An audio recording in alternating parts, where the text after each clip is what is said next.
Dear tribal leaders, Dear tribal gaming leaders, our world is awakening to a new level of health consciousness. It is a time for new beginnings and growth. It's a time to consider letting go of the old way of doing things. Many businesses are using this time as an opportunity to adopt new policies and practices that create healthier environments. There is no better time than now for tribal casinos to adapt with our changing world. The most important health decision a tribal casino could make before reopening is adopting 100% smoke-free policies. This reassures your guests and employees that their health is your top priority. Because the truth is, there is no level of safe exposure to secondhand smoke or vapor from e-cigarettes. Secondhand smoke is known to affect the cardiovascular system, increases risk of heart attack, and causes coronary heart disease and stroke. Both smokers and those exposed to secondhand smoke are also at risk of developing severe respiratory illnesses such as lung cancer. It's important to note that COVID-19 is a respiratory virus, and secondhand smoke may weaken the immune system. Smoke-free environments lead to less exposure to carcinogens and toxins that are in secondhand smoke, which damage the lungs and increases risk for COVID-19.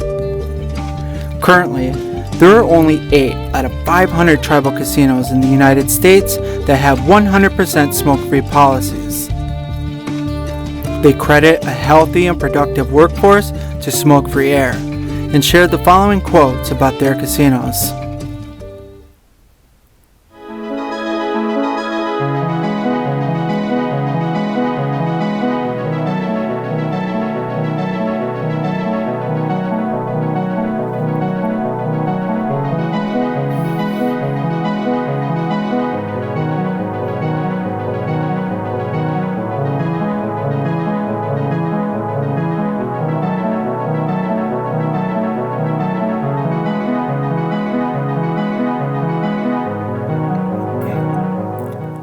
A healthier casino is not far from sight. Contrary to popular belief, it is possible to provide the very best service to both your smoking and non-smoking clientele. These photos are of outdoor smoking areas that a tribal casino built for their guests and employees. This large temperature-controlled hut costs around $15,000 to build, and it keeps their customers warm in the winter and cool in the summer.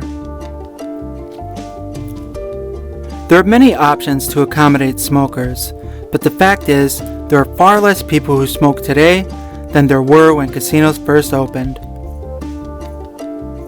Boomers, millennials, and everyone in between prefer to live, work, and play in smoke-free areas.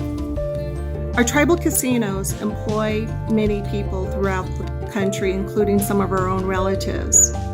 And creating an environment that is smoke-free promotes health, because we know that secondhand smoke causes so many comorbid illnesses, including diabetes, asthma, heart attack, COPD. So there's a lot of things that can be prevented through this policy. I'm associated with the Meherrin Nation.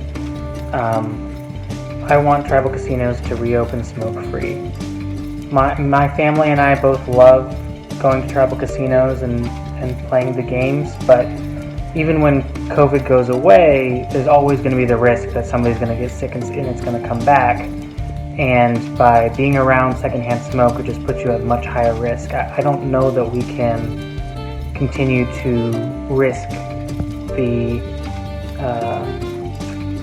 detriment to our health that we would face if we continue to go to casinos that allowed smoking. I sincerely hope that all casinos go smoke-free after this is over, to protect the health of our people, and to encourage us to go out and keep having fun. So I really encourage us to create a work environment that is healthy for everybody. This not only promotes the longevity of these individuals in terms of their health, but also for us as Native people. Buju, Gitawe, Nigamad, and Dishnakas, Cherokee and Dow, Mayengan, Dodam, Auburn Hills, and Donjaba. My name is Joe Riley. My tribal ancestry is Cherokee.